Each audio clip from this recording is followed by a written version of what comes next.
நீதிமன்ற உத்தரவை மீறி ஆவணங்கள் தொடர்பாக பட தயாரிப்பாளர் ஆகாஷ் பாஸ்கரனுக்கு சம்மன் அனுப்பிய அமலாக்கத்துறையின் நடவடிக்கையை ஏற்றுக்கொள்ள முடியாது என்று சென்னை உயர்நீதிமன்றம் கண்டனம் தெரிவித்துள்ளது.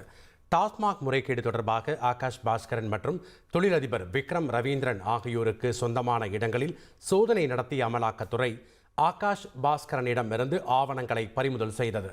இதை எதிர்த்து தாக்கல் செய்யப்பட்ட மனுக்களை விசாரித்த சென்னை உயர்நீதிமன்றம் ஆகாஷ் பாஸ்கரனிடமிருந்து கைப்பற்றப்பட்ட ஆவணங்களை திரும்ப ஒப்படைக்க உத்தரவிட்டதுடன் மேற்கொண்டு நடவடிக்கை எடுக்கவும் தடை விதித்திருந்தது. ஆனால் மீண்டும் அமலாக்கத்துறை சம்மன் அனுப்பியுள்ளதாக ஆகாஷ் பாஸ்கரன் சார்பில் முறையீடு செய்யப்பட்டது. நீதிமன்ற உத்தரவை மீறி சம்மன் எப்படி அனுப்பப்பட்டது என நீதிபதிகள் கேள்வி எழுப்பினர்.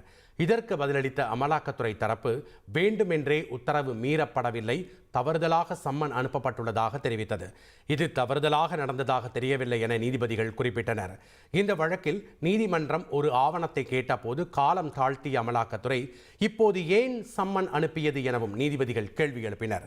மேலும் விருப்பப்பட்டால் ஆகாஷ் பாஸ்கரன் தரப்பில் நீதிமன்ற அவமதிப்பு வழக்கு தொடரலாம் எனவும் நீதிபதிகள் தெரிவித்துள்ளனர்.